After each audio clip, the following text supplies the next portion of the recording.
les visages sont ce qui nous définit. Certains ont les yeux expressifs, d'autres un nez particulier, certains ont des lunettes et d'autres ont les dents blanches. L'histoire que je vais vous raconter se passe au temps où les contes étaient encore vrais. En ce temps-là, Tuolan habitait une petite cabane, au bord du lac. Comme tous les jours, il descend en ville, il s'installe sur la place du village et cherche. Il cherche le visage qui va l'appeler. Oh, il dessine pas toujours de belles personnes. Il dessine tantôt des vieux, tantôt des bossus, tantôt des enfants. Mais si le visage est triste, il se permet d'y ajouter, au coin des lèvres, un sourire naissant. Aujourd'hui, Tuolan n'a pas terminé son dessin. Alors, il rentre chez lui, s'installe à son bureau, et il se remet à la tâche. On entend le bruissement du crayon sur le papier. À l'extérieur, il commence à pleuvoir. De fines gouttes d'abord, puis de plus grosses. Puis un nuage recouvre le ciel. C'est un nuage noir, et le tonnerre gronde et les éclairs frappent.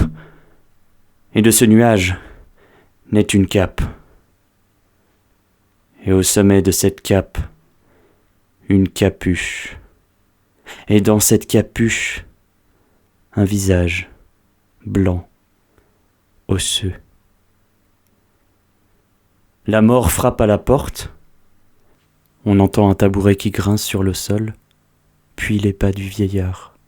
« Je suis la mort, et je suis venu pour te chercher. »« Oui, un instant, je suis à vous tout de suite, je termine ce que je suis en train de faire. » Et Tuolan retourne à son bureau.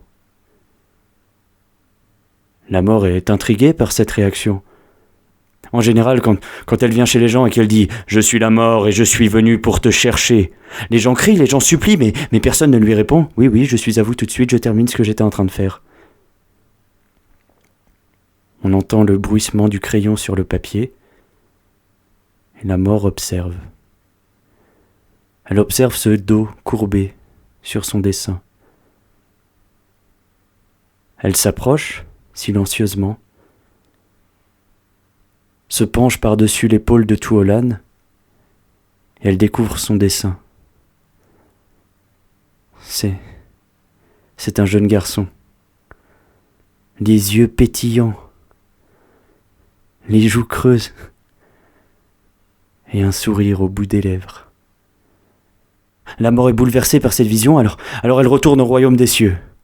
Et là, le roi des cieux l'accueille et lui dit « Enfin, ma mort, je ne t'avais pas demandé de me ramener quelqu'un ?»« Oui, mais je n'ai pas pu. »« Comment ça, tu n'as pas pu, enfin, ma mort ? Si je te demande de me ramener quelqu'un, tu me ramènes cette personne sans faire d'histoire. » Alors la mort redescend. Tuolan est là. Il l'attend. Il a préparé ses affaires, il a ramassé tous les dessins qu'il a fait au cours de sa vie. Il en a fait des petits paquetages qu'il porte tantôt à gauche, tantôt à droite, tantôt devant, tantôt derrière. Et tous deux remontent au royaume des cieux. Et le roi des cieux dit « Qui es-tu, vieillard, pour troubler ainsi ma mort ?» Et Tuolan répond qu'il est Tuolan. « Viens avec moi. » Le roi des cieux emmène Tuolan. Il l'emmène dans un jardin. « Tu vois, c'est ici que naissent les nouvelles vies. Au pied de cet arbre, l'arbre de vie. Ici tu as la rivière des songes, et là, l'herbe des pensées. Je veux que tu t'installes au pied de l'arbre.